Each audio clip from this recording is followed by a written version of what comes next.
అందరికీ నమస్కారం. నేను మీ జగన్మోహిని.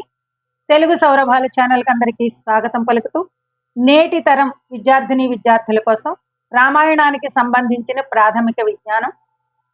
రామాయణం ఆదికావ్యమని, వాల్మీకి మహర్షి రామాయణాన్ని రచించారని, ప్రపంచ సాహిత్యంలోని మొట్టమొదటి కావ్యంగా రామాయణం ప్రసిద్ధి పొందిందని, భారతీయ ఇతిహాసాల్లో రామాయణము మహాభారతము ఈ రెండు మన ఇతిహాసాలని, ఈ విషయాలన్నీ కూడా మనకి తెలుసు.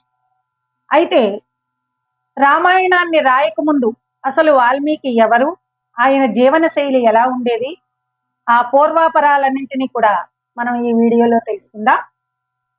వాల్మీకి మహర్షిని గురించిన ప్రస్తావన స్కాంద పురాణంలో ఉంది. సనత్కుమారుడు వ్యాస మహర్షికి వివరించాడు. సుమతి కౌశికి అనేటటువంటి బ్రాహ్మణ దంపతులకి ఒక కొడుకు పుట్టాడు. అతని పేరు అగ్నిశర్మ. అయితే చిన్నప్పటి నుంచి కూడా ఇతనికి చదువు అవ్వలేదు, వేదాధ్యయనం రాలేదు, ఏ విధమైనటువంటి అక్షర జ్ఞానము లేదు. తల్లిదండ్రుల సంపాదన మీదే ఆధారపడి జీవించేవాడు. ఇతనికి పెళ్ళయింది, భార్యా పిల్లలు ఉన్నారు. అయినా కూడా జీవన శైలిలో ఎక్కడా మార్పు అనేది లేదు. అప్పుడు ఇలా ఉండగా ఒకసారి వాళ్ళు ఉండేటటువంటి ఆ గ్రామంలో కరువు ఏర్పడింది, క్షామం. ప్రజలందరూ కూడా వేరే ప్రాంతాలకు వలస వెళ్ళిపోతూ ఉన్నారు.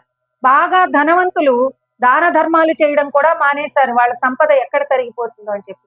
అదే సమయంలో ఈ సుమతి కౌశికి అలాగే ఈ అగ్నిశర్మ వీళ్ళందరూ కలిపి భార్య పిల్లలతో సహా ఈ అగ్నిశర్మ తల్లిదండ్రులను తీసుకుని ఒక అరణ్యంలో స్థిర నివాసం ఏర్పాటు చేసుకోవడానికి అరణ్యాల బాట పట్టాడు.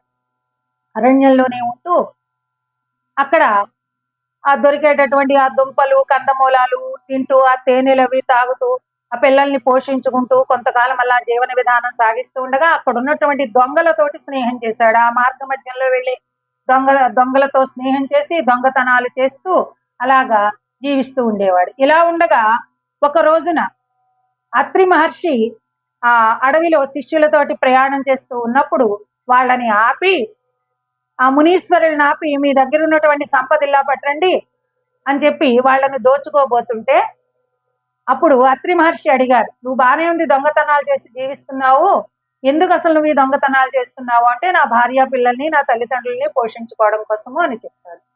అయితే నువ్వు చేసేది పాపపు పని కదా, దొంగతనాలు చేస్తున్నావు. దొంగతనాలు ఒకటే కాదు, ఈ పక్షుల్ని జంతువుల్ని వేటాడుతూ బోయవాడుగా మారిపోయాడు, వేటగాడయ్యాడు.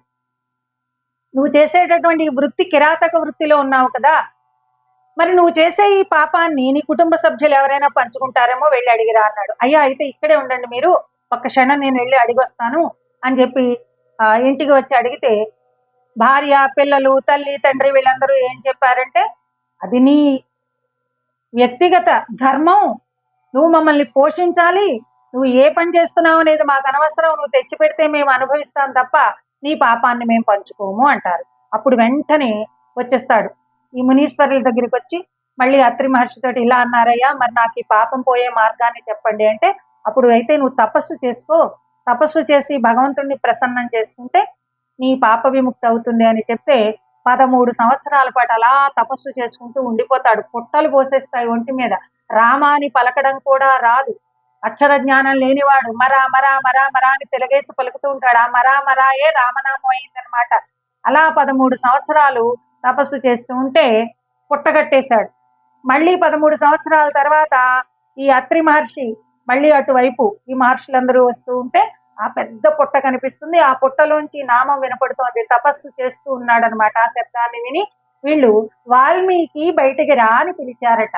వల్మీకం అంటే పుట్ట, వల్మీకంలోంచి బయటకు వచ్చాడు కాబట్టి ఆయనకి వాల్మీకి అని పేరు పెట్టారు. అప్పటి నుంచి ఆయన యొక్క పౌరుష నామం వాల్మీకి అయ్యిందనమాట.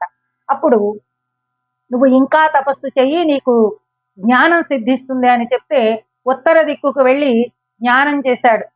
ఆ ధ్యానంలో కుశస్థలి అనేటటువంటి ప్రదేశానికి వెళ్ళి తపస్సు మొదలు పెట్టాడు. అప్పుడు అతనికి ఆ ధ్యానం వల్ల జ్ఞానం కలిగింది. రామాయణాన్ని రాసేటటువంటి అదృష్టం కూడా బ్రహ్మగారు ఆయనకి కలిగించారు. ఈ విధంగా త్రిమూర్తుల అనుగ్రహం అతనికి లభించి వాల్మీకి అగ్నిశర్మల్లా వాల్మీకిగా మారి వాల్మీకి మహర్షి అయ్యారనమాట. ఈయనకే రత్నాకరుడు అనేటటువంటి మరో పేరు కూడా ఉంది. విన్నందుకు మీ అందరికీ ధన్యవాదాలు. ఇలాంటి మరొక చక్కని ఇన్ఫర్మేషన్ తో మరో వీడియోతో మీ ముందుంటాను. ఈ వీడియో కనుక మీకు నచ్చినట్టయితే లైక్ చేయండి, షేర్ చేయండి, సబ్స్క్రైబ్ చేయండి. మరో మంచి వీడియో చేసే అవకాశాన్ని నాకు కలిగించండి. ముఖ్యంగా నా ఛానల్ ఏదో ఒకటి తెలియజేయాలి అనేటటువంటి సదుద్దేశంతో ఏర్పాటు చేయబడింది. విలువలకి తిలోదకాలు ఇచ్చి వలువలు లేకుండా చేసే వీడియోలు చాలా మంది చూస్తున్నారు, ఎన్నో వ్యూస్ వస్తున్నాయి. అట్లాంటి వీడియోలు చెయ్యాలనేది నా ఉద్దేశం కాదు. అసలు మంచి చెప్పాలి అనేదే నా ఉద్దేశం. మంచి వీడియో కాబట్టి చూడండి, మీ పిల్లలందరికీ చూపించండి. రేపటి భవిష్యత్ తరానికి మీరు మంచి బాటలు వేస్తారని ఆశిస్తూ థ్యాంక్ యూ వన్స్ అగైన్.